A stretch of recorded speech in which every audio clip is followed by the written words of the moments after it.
bienvenue au podcast Connexion Primordiale dans la série En balade avec Paul. Un épisode toujours sous la neige. Mais sauf qu'on est dimanche matin, il n'est pas encore 8h, c'est le grand silence. Alors je suis un peu intimidé à parler dans la nuit comme ça.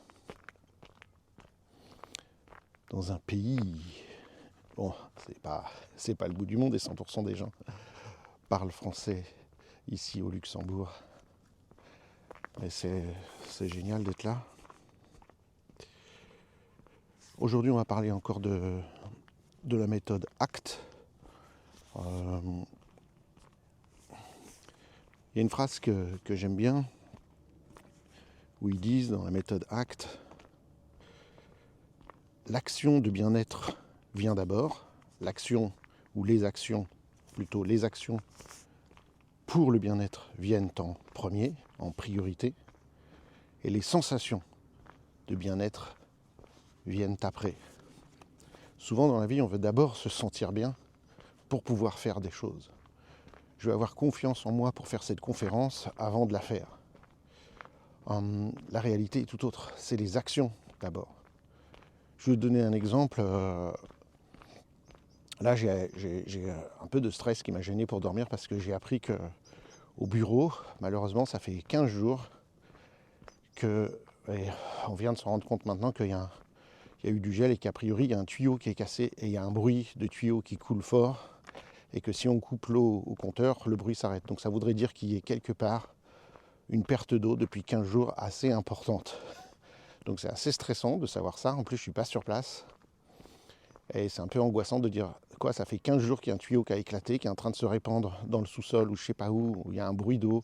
On a une perte d'eau, on a une grosse fuite d'eau depuis 15 jours. La facture va être monstrueuse, il faut faire venir le plombier, etc. Et donc je me sens un peu angoissé, un peu stressé. On ne sait pas ce qui se passe. Tout ce qu'on sait, c'est si on coupe l'eau au compteur, ça arrête, le bruit s'arrête. Et le bruit est assez fort, genre un tuyau qui coule en permanence. Mais ça doit être dans un endroit, un KGB qui est inaccessible et où personne au bureau peut aller. Donc il va falloir que j'y aille et tout. Mais ça veut dire que ça fait 15 jours qu'il y a un tuyau qui coule, un robinet qui coule de manière libre. Donc c'est assez stressant. Donc évidemment, j'aurais envie de me sentir bien. Ici, je ne peux pas agir dans le sens où je ne peux rien faire, je ne suis pas sur place. Je m'en veux de ne pas avoir agi parce que ça fait 2 fois que je vais au bureau et que j'entends ce bruit. Je me dis, tiens, c'est bizarre. Il doit y avoir les voisins qui prennent une douche, il doit y avoir quelque chose. C'est bizarre. Et puis finalement, là, quelqu'un d'autre est allé et dit, Paul, il y a toujours le bruit alors qu'il n'y a personne. Et là, du coup, on a réalisé que si on coupe, la personne coupe au compteur, ça coupe le bruit. Donc il y a bien un robinet chez nous qui coule en continu dans un endroit inaccessible. Parce que c'est au bureau, il y a eu des KGB ou... Enfin bref, peu importe.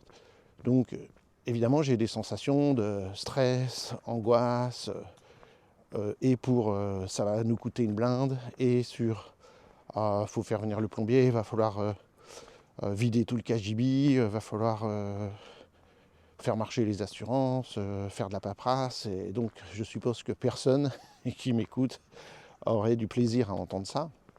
Donc évidemment, le truc, c'est que j'ai envie de me sentir bien. Comment je fais pour me sentir bien dans cette situation ?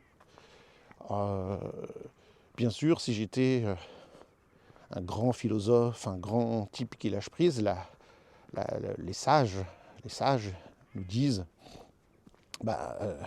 ça sert à rien. Je veux dire, à partir du moment où on ne peut rien faire, là, ça sert à rien. Je ne peux pas me stresser. Le fait de me stresser, de m'angoisser ne changera rien à la situation. La seule chose qu'il faut faire, c'est maintenant agir en fonction. Et puis de toute façon, il se passera ce qui se passera. Mes angoisses, mes stress, mes phrases négatives ou quoi que ce soit ne peuvent rien y changer. Ça me fait du mal, mais ça ne change rien à la situation. La situation, elle est comme elle est. Ça, c'est la théorie. Ça, c'est la théorie du grand sage. Peut-être le Dalai Lama, je ne sais pas, des grands sages dire oui, de toute façon, c'est des contingences bassement matérielles, il se passera ce qui se passera. Me faire du mouron à ce sujet n'y changera rien. Et je suis 100% d'accord avec ça, je suppose que tout le monde est d'accord avec ça. C'est comme les choses qu'on dit, le passé est passé, donc je ne peux rien y faire, c'est trop tard. Et puis le futur, on verra bien, il n'est pas encore là, pourquoi s'inquiéter pour quelque chose qui n'existe pas encore ? Donc c'est vrai. N'empêche que les humains ont développé un énorme cerveau sont le plus grand coefficient d'encéphalisation de la planète, parce que c'est pas le plus gros cerveau dans l'absolu. Dans l'absolu, par exemple, les évidemment les baleines, par exemple, ou les éléphants ont des cerveaux bien plus gros que nous. Mais c'est proportionnel à leur taille. En fait, les baleines sont tellement gigantissimes que leur cerveau n'est pas si grand que ça, proportionnellement à leur taille. Alors que nous, oui. Et même par rapport aux chimpanzés, les chimpanzés, par rapport à leur taille, ont un assez petit cerveau. Et c'est pourquoi on parle de coefficient d'encéphalisation, c'est quand on ramène ça à la taille et au poids, ben nous avons un cerveau gigantissime. Et en particulier, dans notre cerveau, on a développé, nous les humains, ce qu'on appelle les lobes préfrontaux, qui ont entre autres une compétence particulière, c'est d'anticipation. Donc nous les humains, alors ça se voit pas forcément, parce que quand on regarde ce qui est en train de se passer au niveau de l'écologie, etc., en tant que peuple, il n'y a pas de projet à long terme aujourd'hui. Malheureusement, notre capacité d'anticipation se fait par rapport aux autres animaux à très long terme, sur plusieurs années.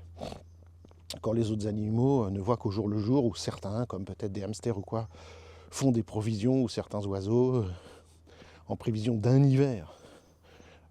Mais c'est une anticipation à quelques mois, qui est plus de manière réflexe et automatique des modes de survie qu'ont développé ces animaux.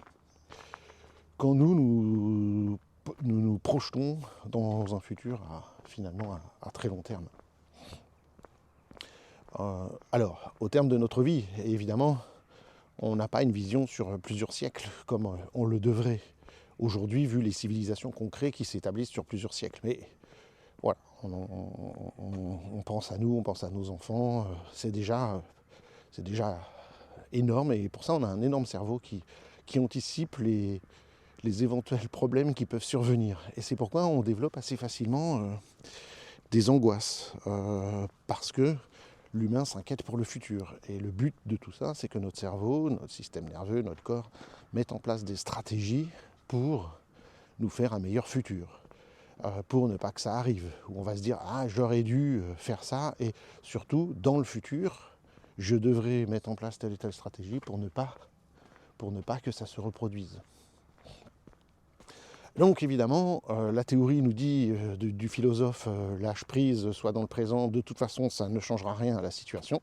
100% vrai, personne peut être en désaccord avec ça. La réalité, c'est que mes émotions me disent il y a un danger, il faut que tu fasses quelque chose face à ce danger et t'organiser pour pas que ça se reproduise. Alors qu'est-ce qu'on fait dans cette situation-là? Qu'est-ce qu'on fait? Alors, plein de choses. C'est juste pour vous dire que moi, j'avais pas envie de faire ma promenade, j'avais envie de me sentir bien. Mais qu'est-ce que je fais dans l'absolu? Je suis là, plus d'une heure avant que le cours démarre. Qu'est-ce que je fais pour me sentir bien? Là, c'est difficile. Hein. Si je reste seul avec mes pensées, ça va être difficile. Donc, avec les principes de l'ACT, ACT, Acceptance and Commitment Therapy, thérapie d'acceptation et d'engagement. Donc c'est accepter les choses. Je viens de dire le principe philosophique. Accepter que j'ai des émotions négatives et d'angoisse. Et quand on dit négatif, ça veut dire désagréable. C'est ça que je veux dire. Des sensations. C'est bien, on dit une émotion. Et en fait, à la base, c'est une sensation. On a une boule à l'estomac, on a la gorge qui se serre, on a le cerveau qui a du mal à penser, on a des sensations désagréables. Et ces différentes sensations, parfois, on arrive à leur donner un nom, plus ou moins. Parfois, c'est pas évident.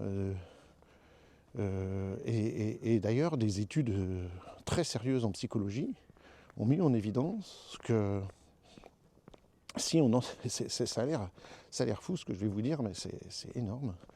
Si on enseigne aux gens à identifier ce qu'ils ressentent, à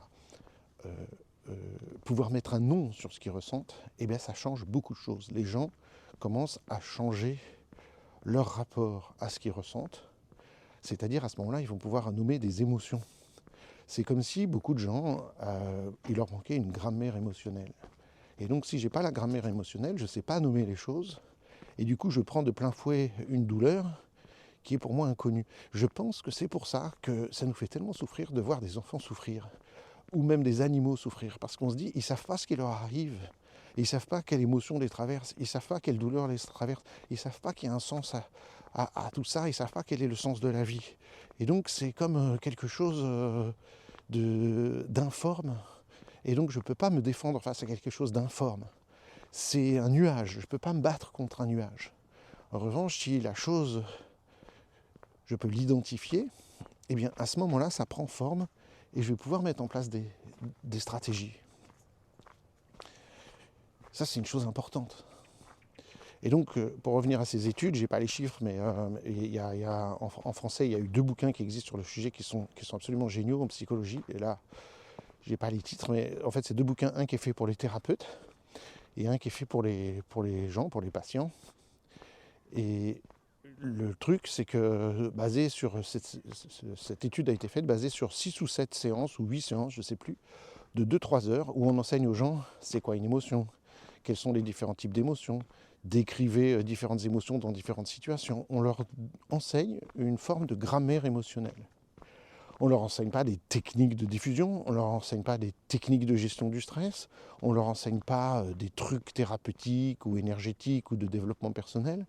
Non, on enseigne aux gens un vocabulaire, une explication de quelles sont les émotions, comment ça fonctionne, pourquoi il y a des émotions, etc. Et aussi étonnant que ça puisse paraître, avec plus d'1 an de recul après qu'on ait enseigné ça aux gens, on voit, en gros, les gens sont plus épanouis, plus heureux, fonctionnent mieux dans la vie, moins de conflits, etc., etc. Et évidemment, ces ateliers ont été conduits auprès de gens qui sont en détresse, qui sont en souffrance, des gens qui sont en dépression, des gens qui sont en burn-out, des gens qui ont des angoisses, de l'anxiété, qui présentent de l'anxiété plutôt. Et ça, c'est très important, parce qu'on leur apporte une grammaire émotionnelle, et ça change tout. Or, il y a beaucoup d'entre nous, beaucoup de gens qui viennent nous voir, beaucoup d'enfants qui n'ont connu que des écrans pour s'éduquer, etc. Beaucoup d'adultes qui, voilà, en tout cas, beaucoup d'entre nous, et moi y compris, sont en grande partie, on va dire, analphabètes émotionnels, analphabètes de la grammaire émotionnelle. Et le fait d'apporter de la grammaire apporte beaucoup de choses. Encore une fois, je le répète, à ces gens-là qui étaient en dépression, burn-out ou autres, on ne leur a pas enseigné des techniques de gestion du stress, on leur a juste enseigné de comprendre qu'est-ce que c'est, comment ça marche, comment nommer ces émotions, comment les reconnaître. Autrement dit, comment y voir clair. C'est comme si moi je regarde du chinois, je vous assure, j'ai fait, on va dire, pendant 1 an une initiation au chinois et à l'écriture chinoise. Au début, ça nous semble de la folie, ces caractères chinois, là, ces idéogrammes, ça te semble que c'est impossible de s'y retrouver, c'est incroyable. Et puis progressivement, on apprend des bases, on apprend à reconnaître des trucs, et tout d'un coup, on voit qu'il y a une structure, il y a une logique, il y a quelque chose, et ce qui nous apparaissait comme du chinois nous apparaît tout d'un coup comme quelque chose d'extraordinaire, comme un univers fantastique. Et ce qui pouvait être une confusion au départ semble une clarté après. Eh bien, c'est exactement la même chose au niveau émotionnel. Je reçois de plein fouet une angoisse, une émotion, des sensations. Le fait de pouvoir les reconnaître dans les 2 sens du terme, les reconnaître dans le sens, les nommer. Tiens, je reconnais l'émotion de l'angoisse, la peur, je reconnais l'émotion de dégoût, de rejet, je ressens l'émotion de colère, de chagrin, et en fait, il y en a des centaines de mots. Et je peux mettre un mot dessus. Donc j'ai des sensations, ces sensations corporelles, je vais pouvoir leur donner un nom, et les reconnaître, ça veut dire aussi les accepter, elles sont là. L'émotion en tant que telle est là pour me protéger. Mon corps m'envoie ces sensations parce qu'il me dit que je suis en insécurité et qu'il faudrait faire quelque chose par rapport à ça. Donc, moi là, si je reste dans ma chambre en train de ruminer, parce que c'est ça le truc qui va être négatif, c'est la rumination. La rumination qui est improductive. Alors, la meilleure solution, Ludivine, elle m'a dit, elle ne savait pas tout à quel point je suis stressé ou quoi que ce soit, mais elle dit, tiens, tu vas faire ta balade ce matin? Je dis, ah bah oui, tiens, voilà. Au lieu de attendre de me sentir bien, je vais faire la promenade. Et la promenade fait quelque chose qui amène des bonnes hormones, qui fait que je suis en action, qui fait que je bouge, qui fait que, évidemment en plus si je vous parle, que la rumination cesse. Donc ça c'est quelque chose d'important, c'est qu'est-ce que je peux faire pour, et pas attendre de me sentir bien avant d'agir. Ah, quand je me sentirai bien, j'irai faire ma promenade. Non, c'est pourquoi, je l'ai déjà dit, c'est faire confiance au corps plus qu'à faire confiance à la tête. En fait, beaucoup d'experts nous disent que les émotions sont faites pour nous faire réagir. Aujourd'hui, on est dans une société où on a des émotions, mais qui n'ont plus, qui sont plus en lien avec ce qu'elles sont nous censées faire. C'est très simple, s'il y a un danger, c'est la fuite ou l'attaque pour lequel on est programmé. Et c'est très logique que si je suis face à une bête sauvage, il faut s'enfuir ou attaquer. En revanche, quand je suis face à mon patron, aucune des deux possibilités que m'offre la nature ne sont efficaces, ni l'attaque, ni la fuite.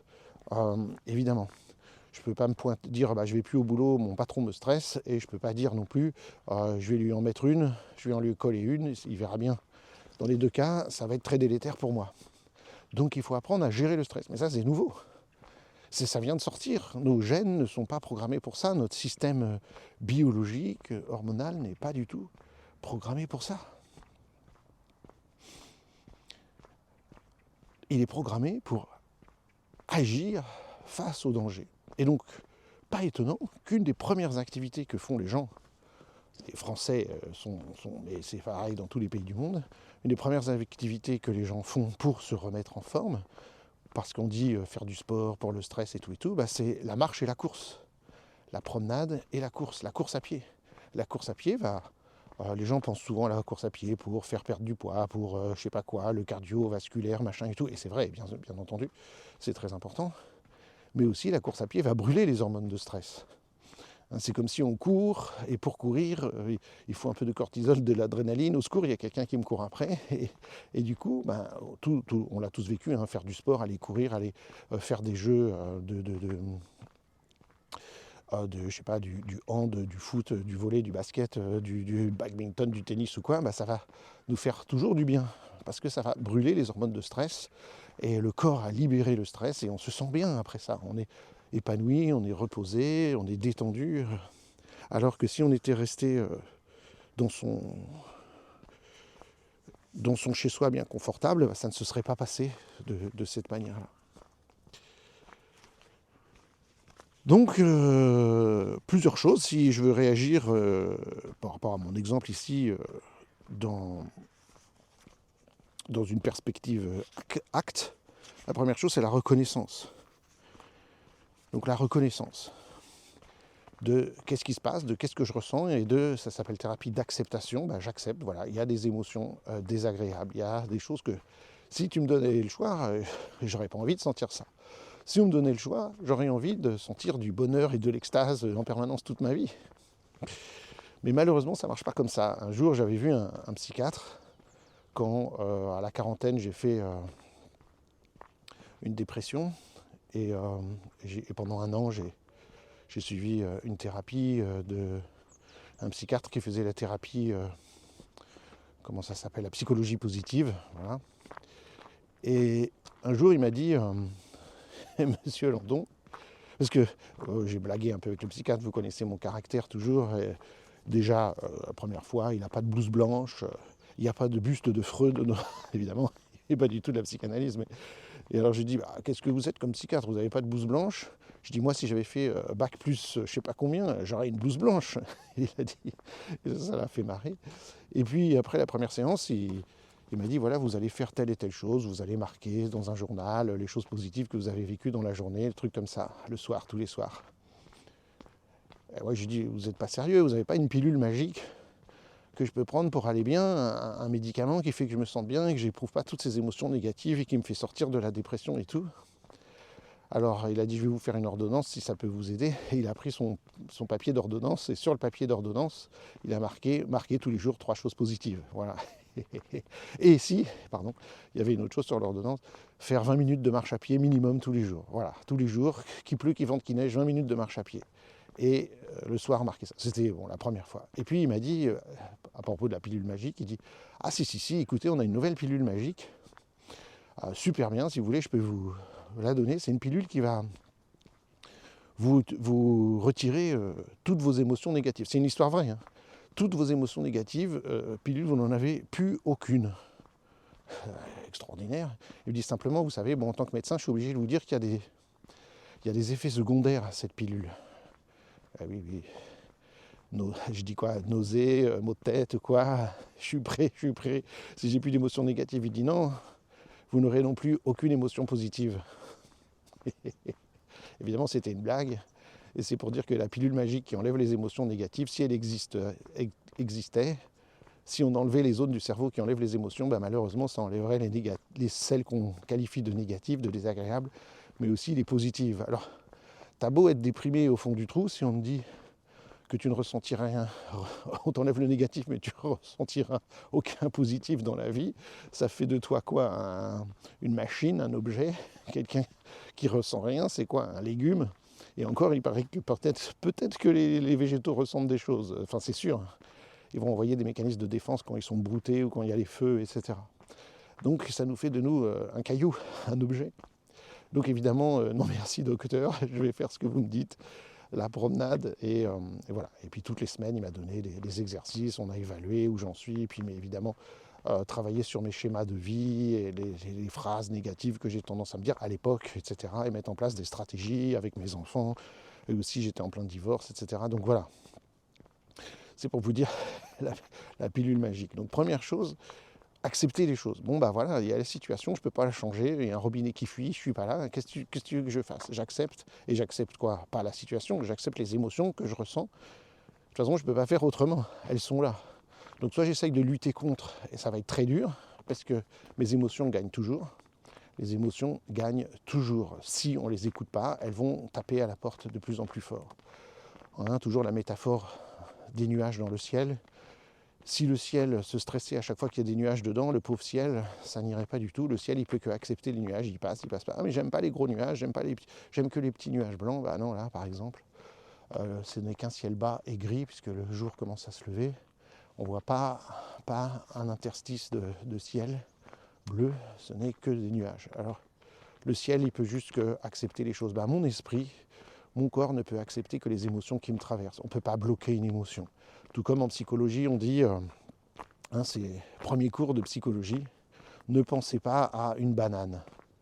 Je sais qu'en général, on vous l'a fait en disant ne pensez pas à un éléphant rose. Je vous ordonne, en thérapie cognitive et en méthode ACT, ils disent même, il y a un fusil qui est braqué sur vous et on vous demande de ne pas penser à une banane, et à l'instant où vous pensez à une banane, il y a un détecteur dans votre cerveau qui envoie une balle vers vous. Donc vous avez intérêt à ne surtout pas penser à une banane, parce qu'à l'instant où vous pensez à la banane, vous êtes mort.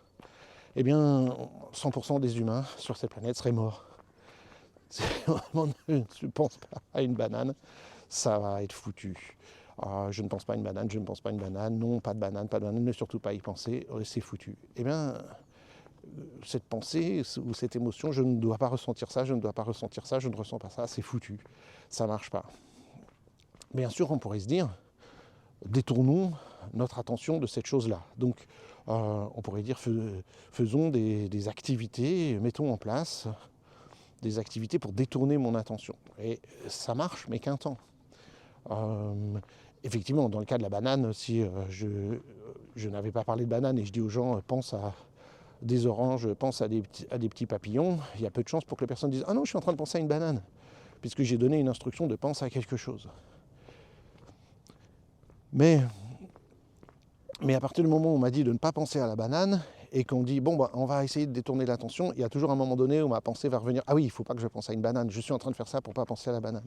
Donc si je ressens mes émotions négatives, je me dis, bon, allez, je vais aller manger, je vais aller regarder la télé, je vais aller faire des trucs.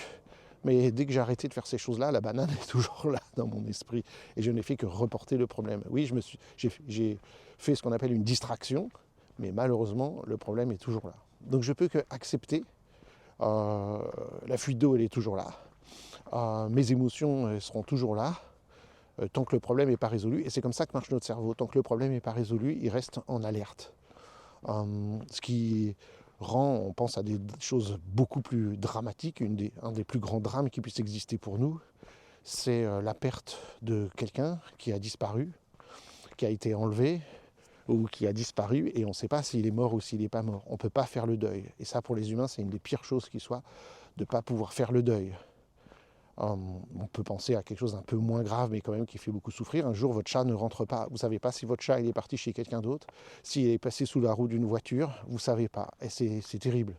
Évidemment, je n'ose même pas imaginer les gens dont les enfants ont disparu un jour et ils ne savent pas ce qu'ils sont devenus, est-ce qu'ils sont morts, est-ce qu'ils ont été enlevés, est-ce qu'ils vivent ailleurs une autre vie. Et bref, il y a chaque année comme ça des gens qui disparaissent, des enfants ou des adultes, et dont les proches ne savent pas et ce qui s'est passé. Et là, on imagine que c'est une des pires choses qui soit. Pourquoi ? Parce que notre cerveau, il reste en alerte, il ne peut pas fermer la situation, il ne peut pas faire le deuil. Et pour nous, c'est terrible de ne pas pouvoir faire le deuil. Et tout ça parce que notre système nerveux, il reste en alerte tant qu'un problème n'est pas résolu. Et là, le problème n'est pas résolu, je n'ai pas vu la personne décédée, donc je ne peux pas faire le deuil. Et donc la souffrance est plus grande et continue à durer, alors que le deuil, on finit par un moment donné, Dieu soit loué, faire son deuil, et même si évidemment ça nous rendra toujours triste de penser à l'être cher, à l'être disparu, enfin décédé dans le cas présent, j'ai quand même fait mon deuil et je ne reste pas dans une souffrance permanente. Ce qui est différent dans le cas où je n'ai pas pu faire mon deuil. Donc là je prends des exemples extrêmes, mais pour comprendre que notre cerveau, il fonctionne comme ça. Donc tant que ici mon problème qui évidemment sur cette échelle que je viens de donner est évidemment minime par rapport à ça, mais n'empêche qu'il reste en alerte d'une certaine manière. Alors qu'est-ce que je peux faire ? Bon, accepter les émotions que je ressens à ce niveau-là, et ensuite s'engager dans quelque chose. Les actions que je vais faire vont soit dans le sens de mes valeurs, soit dans le sens opposé de mes valeurs. Donc il faut s'arrêter un instant, faire une pause. Donc en méthode ACT, on va dire 1, je ressens quelque chose de douloureux, quelque chose qui cloche, ça ne va pas. Donc 1, s'arrêter déjà. S'arrêter, faire une pause pour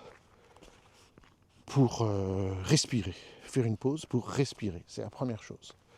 C'est la respiration. Pourquoi c'est la respiration ? Parce que la respiration, c'est le système qui est connu, qui va permettre de calmer le système nerveux autonome, le système sympathique-parasympathique. Parce que qu'est-ce qui s'active ici ? C'est les mécanismes de stress, fuite, lutte, ou éventuellement, si le stress est encore plus important et que je ne peux pas agir par la fuite ou par la lutte, le figement. Donc qu'est-ce qui se passe ? Mon système sympathique de l'action, du cœur, des émotions, il faut agir, etc. Et lui, il est là. C'est lui qui envoie le cortisol, l'adrénaline, etc. Donc ce système sympathique, il faut le calmer. Or, pour le calmer, ça passe par le nerf vague. C'est le nerf vague qui a les informations au niveau du cœur, au niveau de la respiration. Et ce qui est très amusant, c'est de savoir, et qui est génial, heureusement, ça nous sauve, que le nerf vague, c'est 10% des informations. Je crois pas me tromper. Non, 20% des informations sont descendantes et 80% des informations sont montantes. Ça veut dire que, bien sûr, si mon cerveau dit, donc ça part d'en haut, il y a du danger, mon cœur et mes poumons s'accélèrent pour faire face au danger, en attaquant ou en s'enfuyant. Il faut donc prendre ses jambes à son cou ou attaquer. Donc il faut que ça accélère, bien sûr, tout ça. Mais ce qui est incroyable, c'est que 80% des informations sont remontantes. Donc si je me mets à respirer calmement, parce que je ne peux pas décider de faire battre mon cœur plus lentement, je ne peux pas dire cœur, calme-toi, ça ne marche pas. En revanche, je peux calmer ma respiration volontairement, inspirer lentement, expirer lentement. À ce moment-là, vu que le cœur et le diaphragme sont connectés, c'est une unité, c'est quelque chose qu'il faut savoir, c'est une unité. Le cœur est greffé littéralement sur le diaphragme et ils sont innervés par le même nerf vague. Donc si j'appuie sur le frein de la respiration, physiquement, ça appuie sur le frein du cœur aussi, simultanément. On ne peut pas faire autrement. Il faut savoir que le nerf vague, le système sympathique-parasympathique, le système sympathique-parasympathique, ça peut être un bout s'active en sympathique et l'autre en parasympathique. Ça peut pas marcher physiquement. Le cœur s'accélère et le diaphragme ralentit. C'est soit l'un, soit l'autre. C'est comme nous, on ne peut pas avoir les pieds et sur le frein et sur l'accélérateur en même temps, parce que c'est le même pied qui fait ces deux pédales. Donc soit mon pied il est sur la pédale de droite, l'accélérateur, soit il est sur le frein. Mais je peux pas, enfin physiquement si on le faisait les deux à la fois ce serait possible. Je pense que c'est le frein qui l'emporte, enfin je sais pas comment ça marche, bon, on casserait la voiture en gros. Mais nous c'est pas possible, soit s'active le sympathique, soit le parasympathique, soit c'est le frein, soit c'est l'accélérateur. Donc si je suis en train de activer le frein avec la respiration, au niveau de la respiration, ça va aussi activer le frein au niveau du cœur. Et ça va envoyer un message au cerveau de calme. C'est ça qui est bizarre, c'est que ça marche dans les deux sens. Le cerveau, s'il voit un danger, il va s'exciter, il va envoyer un signal d'activation au niveau du cœur, au niveau de la respiration. Mais si je ralentis mon cœur et ma respiration, alors mon cœur via ma respiration, ça va envoyer un message de calme au cerveau. Donc ça, c'est déjà un outil extraordinaire. Donc je m'arrête et je respire. Et je vais respirer sur, bon, tout le monde a entendu parler de la cohérence cardiaque, c'est l'idéal. Il y a d'autres techniques respiratoires qui existent. En IMP, on en enseigne tout un tas, mais par exemple, inspire 5, expire 5. En gros, donc j'inspire, j'expire. J'inspire. J'espère que vous le faites avec moi, j'expire. Tout de suite, la clarté, le calme commence à arriver. J'inspire. Et inspire 5, expire 5. Je prends 5 lentes respirations profondes. Je peux prendre conscience de l'air qui rentre dans mes poumons et qui sort, etc. Voilà. Alors pourquoi 5, pourquoi pas 10? Évidemment, on peut en faire plus si vous êtes dans un moment et que vous pouvez en faire 10, 15, 20, 1 heure si vous voulez. Mais l'idée c'est, je suis là, je suis dans la vie de tous les jours, quelque chose arrive, il va falloir que j'aille donner cours dans un instant. Je ne peux pas passer ma journée à faire ma respiration, donc j'en prends 5. Je fais une pause, je respire, puis j'observe. J'observe qu'est-ce qui se passe en moi, donc c'est la reconnaissance, l'acceptation de ce qui se passe, où mes sensations, mon urgence, mon stress est localisé. Est-ce que c'est dans le ventre? Est-ce que c'est dans la bouche? Est-ce que c'est dans la tête? Et je prends conscience de mes sensations. Est-ce que c'est dans la gorge? Les gens ils nous disent, hein, j'ai les boules, j'ai une oppression, elle est où? Elle est où? C'est quelle couleur? Qu'est-ce qui se passe? C'est chaud, c'est froid? C'est une tension dans le dos? C'est une sueur froide? C'est quoi? C'est forcément quelque chose. Si j'ai pas un signal de danger dans mon corps, je ressens rien, je suis en train de vivre calmement et tranquillement. C'est forcément qu'il y a une sensation corporelle. J'en ai pas forcément bien conscience. Tout ce que je ressens, c'est que c'est désagréable. Alors, c'est où dans mon corps? C'est forcément dans mon corps. Si c'est pas dans mon corps, je ressens rien et tout va bien. Il n'y a pas de sensation de danger et d'urgence. Donc, est-ce que c'est une oppression au niveau de la poitrine? Est-ce que c'est petit, comme un petit pois? Est-ce que c'est gros comme un melon, une pastèque? Est-ce que ça bouge? Est-ce que c'est... C'est quoi cette sensation? Est-ce qu'il y a une couleur? Est-ce que c'est plutôt rouge? C'est plutôt bleu? C'est vert? Peut-être que c'est rien de tout ça, mais comment je peux décrire ce que je ressens? Quelqu'un qui dirait, mais qu'est-ce qui se passe dans toi? Est-ce que tu peux me décrire? Qu'est-ce qui fait? C'est une sorte de truc qui se passe dans mon bassin, etc. Et donc cette sensation d'urgence, cette sensation de danger qui est localisée dans mon corps, donc j'en prends conscience, je développe une curiosité envers ça. Qu'est-ce qui se passe? Est-ce que du coup le fait que je l'observe, est-ce que ça change? On dit que l'observateur change le sujet. Est-ce que c'est le cas? Et puis je vais nommer les choses. Ça c'est très important. Nommer les choses. Tiens, revoilà. Tiens, revoilà, hein, j'en ai parlé. Tiens, revoilà ma sensation de ceci. Tiens, revoilà mon envie de chocolat. Ça peut être ça, hein, tout simplement. Les gens disent, il faut que vite, il faut que du chocolat pour me calmer, ou il me faut ma cigarette. Tiens, j'ai cette sensation-là, et du coup, ça déclenche l'envie de fumer. Donc, tiens, revoilà mon envie de cigarette. Tiens, revoilà mon stress. Comment je pourrais dire, mon autodestructeur. Tiens, voilà, mon critique intérieur est revenu. Tiens, revoilà l'angoisse de peur de perdre ou quoi que ce soit. Donc je nomme comment je peux nommer ce truc-là? Est-ce que c'est déjà quelque chose qui est arrivé dans ma vie, ces sensations-là, comment on pourrait dire, ce syndrome de j'ai mal ici, j'ai mal là, où je ressens ça, où ça fait une tension ici, où il y a cette sensation-là très spécifique de froid, de chaud, de serrement, de... Comment je l'appelle? Ah, ça c'est le... Et je lui donne un nom. Je dis, tiens, alors voilà, tiens, je te reconnais, toi. Ou tiens, toi, c'est la première fois que tu viens, là, comment tu t'appelles? Comment tu t'appelles? Et donc, c'est aussi, je peux tout simplement dire, tiens, j'observe qu'arrive en moi cette sensation de peur, angoisse, truc qui se manifeste de telle ou telle manière. Je prends conscience, je reconnais. Et maintenant, voilà le point crucial de notre affaire, c'est l'engagement. C'est l'engagement. Ok, j'ai observé ça, j'ai pris le temps de faire une pause, de respirer, calmer le système nerveux, ok.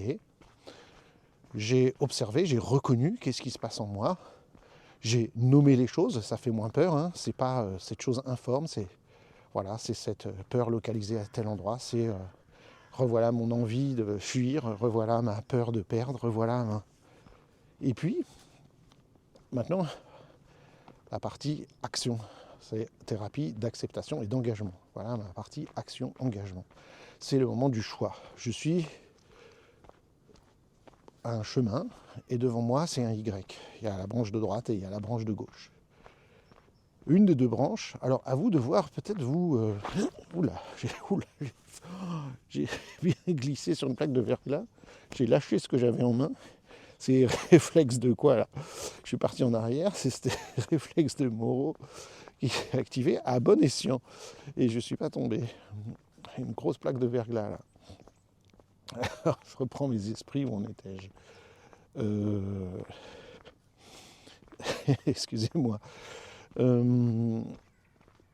C'est parce que aussi c'est pas terrible, il fait tellement froid, je marche les mains dans les poches, je suis pas habitué, c'est plus dangereux, donc j'ai retiré vivement les mains des poches et j'avais fait tomber ce qu'il y avait dans ma poche, mon mouchoir, rien de dramatique. Sinon vous auriez assisté en direct à un cassage de coccyx. Je suis face à un embranchement, donc ça part à droite ou ça part à gauche. Alors peut-être certains d'entre vous voient le positif à droite et le négatif à gauche, ou peu importe, branche de droite, branche de gauche. Traditionnellement, mais peut-être c'est différent pour les gauchers, il y a aller vers qui est plutôt à droite, et puis aller à l'encontre qui est à gauche, mais l'inverse est très bien. Je connais un psychothérapeute qui fait l'inverse, qui dit pour moi la branche de gauche c'est la branche des choses qui ne sont pas habituelles, et donc la branche de gauche ça va être le positif, alors que la droite c'est les habitudes qui reviennent encore et encore. Dans la méthode ACT ils font plutôt l'inverse, mais ça n'a aucune espèce d'importance. Je suis face à un embranchement. D'un côté je vais aller vers mes valeurs face à la situation, et de l'autre côté je vais m'éloigner de mes valeurs. Donc par exemple là je ressens une sensation douloureuse qu'on a nommée, etc., etc. Aller à l'encontre de mes valeurs, ce serait faire quelque chose qui peut me soulager momentanément, mais qui je n'estime pas positif pour moi. Par exemple, aller manger un paquet de biscuits, ou aller fumer, prendre un joint, prendre un médicament, j'en sais rien, ça dépend de vos valeurs, mais ah oui, ça je sais que ça pourrait me faire du bien, ou aller me mettre devant la télé, ou me faire porter pâle, aujourd'hui je ne peux pas aller au boulot, j'ai trop d'angoisse. Entendons-nous bien, momentanément ça va nous faire du bien. C'est certain que si je me mets à regarder la télé en bouffant des chips ou des trucs sucrés, ça va m'apporter une détente, un bien-être, mais ça va peut-être noyer mes sensations. Peut-être que si je bois un verre d'alcool là tout de suite, ça va détendre dans mon ventre mes sensations négatives. Et oui, momentanément, mais ce ne serait pas dans mes valeurs. Ce serait si je commençais à répondre par boire de l'alcool ou manger du sucre, ou regarder la télé là à 8h du matin parce que j'ai une légère angoisse au niveau du ventre à cause d'un stress machin, je pense pas que ça finisse bien cette affaire, parce que je prendrai l'habitude de le faire, je refuserai de faire face aux difficultés de la vie, et c'est un stress mais c'est pas non plus un truc où mes enfants sont en danger, ou moi je suis en danger, ou ça va me coûter des sous, ça va me coûter du stress, mais c'est pas un drame non plus. Même si là tout de suite je voudrais réagir et pouvoir y faire quelque chose.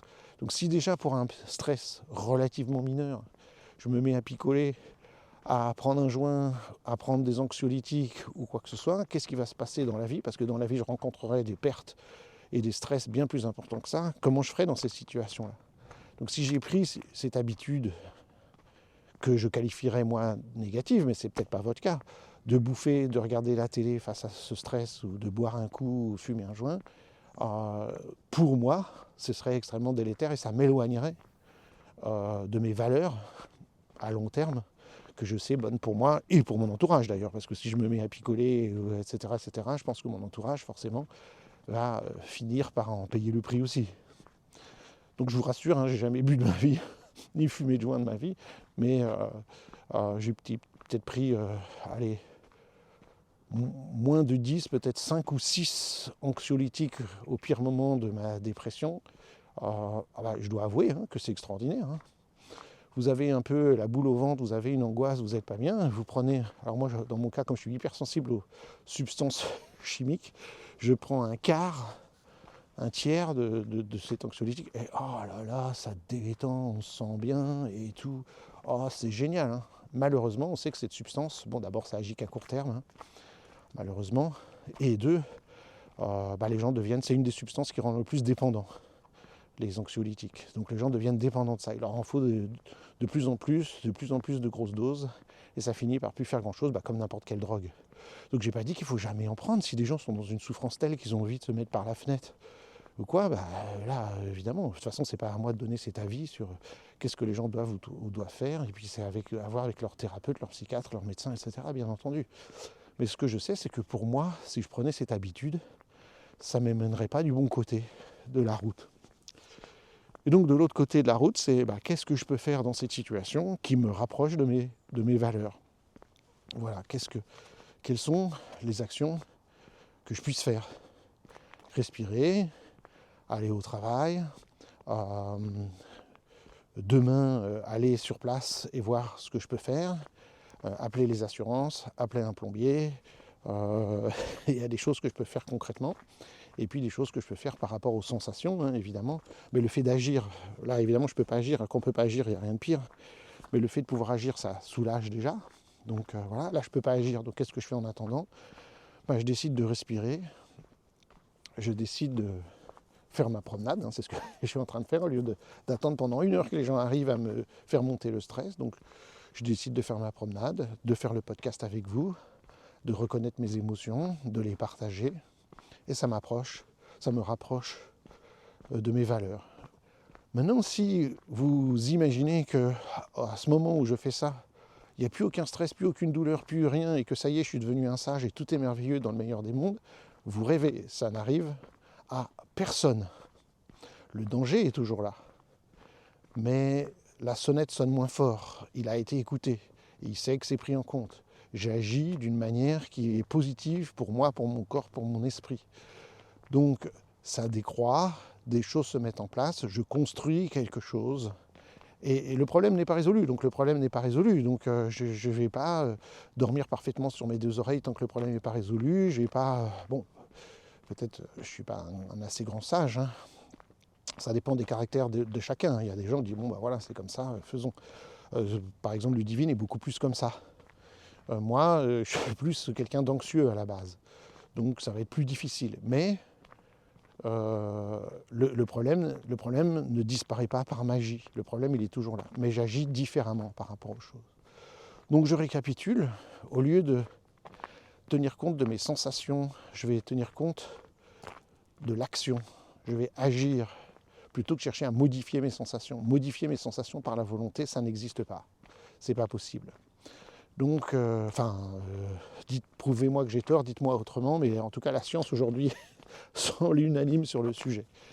Sinon, on serait tous magnifiquement heureux dans la vie. Tous les humains diraient, moi je décide de ne pas ressentir la colère, la peur, l'angoisse, etc. Je ne ressens que le bonheur et que les choses positives dans la vie. Malheureusement, cette pensée magique ne fonctionne pas. En revanche, je peux construire des choses pour faire grandir en moi les graines de positif et éviter d'arroser les graines de négatif. Et c'est ça dont il s'agit.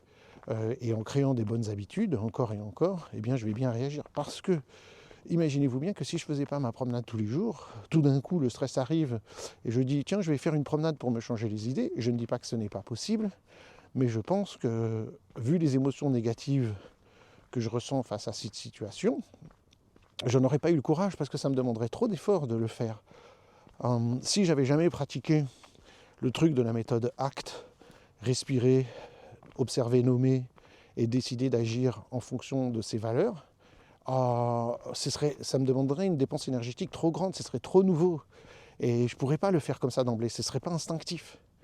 Et parce que je m'entraîne, parce que j'ai pris l'habitude de faire la promenade maintenant depuis des mois quotidiennement, c'est une dépense d'énergie qui est presque plus là, parce que c'est devenu instinctif, oui, c'est devenu une habitude. Donc là, j'avais envie de dire je la fais pas, mais hop, bah si tiens, je vais faire comme d'hab en fait. C'est ça, je vais faire comme d'hab. Et puis, je vais en profiter pour observer ce qui se passe, nommer les choses et faire un choix conscient. Et donc, c'est parce que j'ai créé cette habitude que je peux plus facilement surfer. C'est ça le mot qui est employé dans la méthode ACT. Surfer sur cette sensation, émotion, angoisse, comme vous nommez les choses qui vous arrivent, douleur. Je surfe dessus. Donc surfer dessus, c'est j'accompagne la vague. Et vous voyez que c'est deux choses différentes de se mettre, camper face à la vague. Non, je ne ressentirai pas ça. Et boum, la vague arrive, le prend de plein fouet et je souffre toute la de tout plein fouet. Ou de dire, je vais aller avec la vague, je vais l'accompagner et la vague va aller s'écraser sur le rivage et progressivement, voilà. Mais évidemment, il faut, comme on dit en anglais, un saut de foi, loop of faith. Il faut faire confiance au processus, quoi.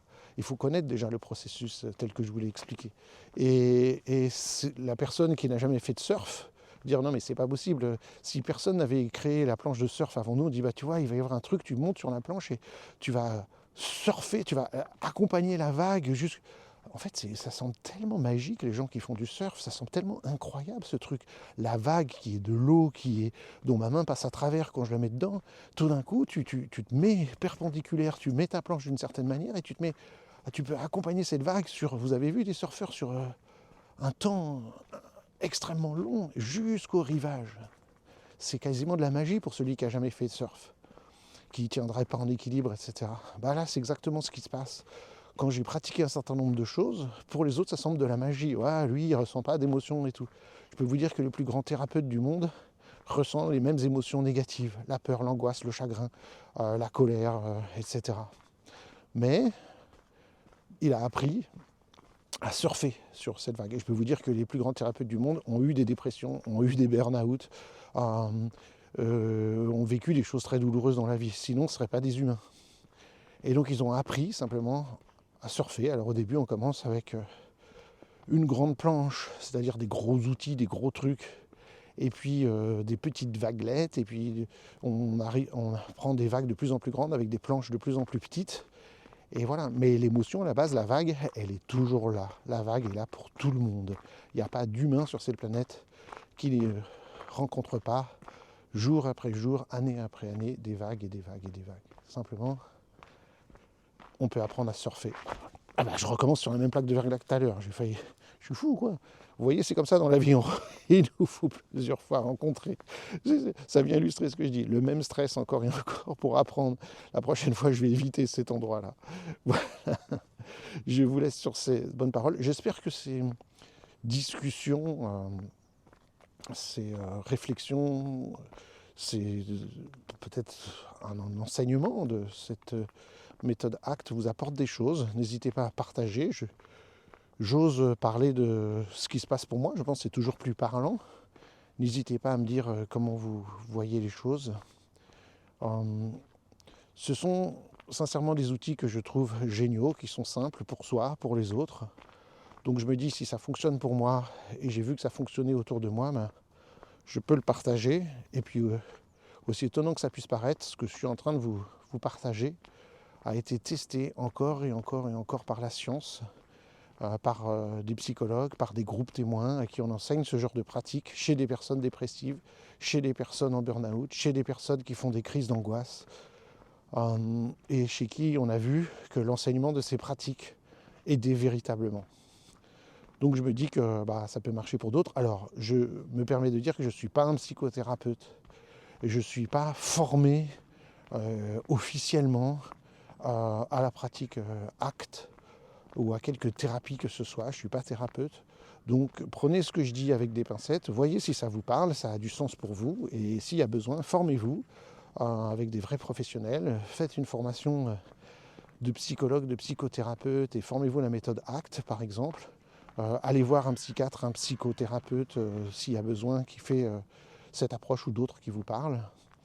Mais voilà, j'ai envie de vous partager des choses que aujourd'hui j'estime valables pour ma vie et pour celle des gens avec qui je travaille. Merci beaucoup. Moi, alors j'avais envie de dire le soleil s'est levé. On ne va pas dire le soleil, on va dire la luminosité est apparue dans un ciel bas et gris, avec une neige qui a gelé, mais ici au Luxembourg. Et le stage, je vais devoir aller dans la salle de cours, faire mes petites mobilisations primordiales et accueillir les stagiaires. Je vous souhaite une très bonne journée, pleine d'actes, d'acceptation et d'engagement. Bonne journée.